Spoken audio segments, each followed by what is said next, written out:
Hello guys, എൻ്റെ front അമലയുടെ birthday ആണെന്ന്. അപ്പോൾ ഞങ്ങളൊരു സർപ്രൈസ് കൊടുക്കാൻ പോവാണ്. ഒരുത്തം വീട്ടിൽ വന്നിട്ട് ഇവിടെ ഫോണും വിളിച്ച് നിൽക്കാണ്.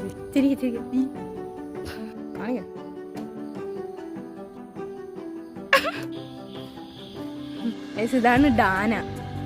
ദൈവമേ, ഇത് ഗൗരി. ഗായ്സ്,